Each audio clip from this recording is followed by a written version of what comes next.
Spence, a little bird told me you have an axe to grind this week. You're damn right I do, Steve. You see this here straitjacket? Brian Vickers not only needs to wear it, he also needs to be locked in a padded room and studied for scientific purposes, so that if anyone in the future suffers from Vickernism, they can be cured. Vickernism? Do I dare ask you to go on?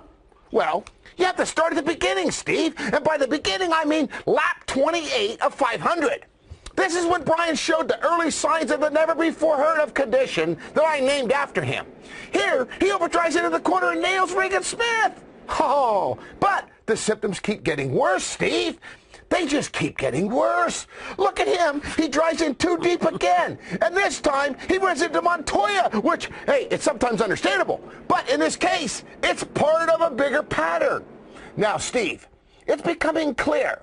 Once a person is inflicted with Vickernism, he loses all control of his actions. Hey, Steve, watch this. Brian then drives in too deep again. This time he takes out Jamie McMurray. And here's the reason why we need to build awareness, Steve. Because McMurray doesn't know Brian has a problem. He just thinks Brian's a dope. So he retaliates. This is not helping Brian with his problem. But there is one good thing about that. Now we know one of the key signs that you may be suffering from Vickernism is other people think you're a dope.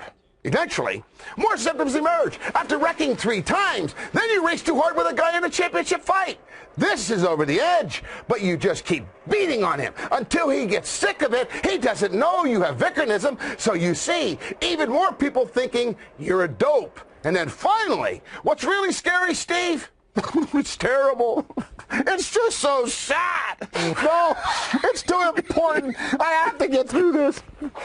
Still, the sufferer gets vindictive and ugly and hateful, and he drives into the back of a championship contender and wrecks his car.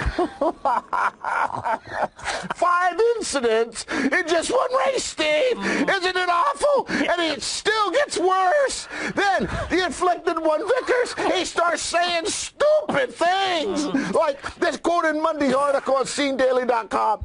And remember, Brian still doesn't have a ride for next year.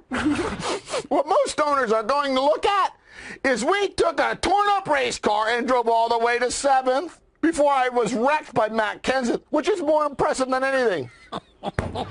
Is he kidding, Steve?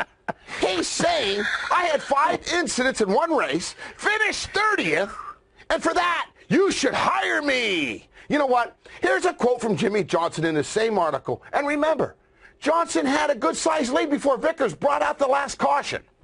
Jimmy says, after a 4th or 5th time with the same car in the crash, you start thinking about maybe you're the problem.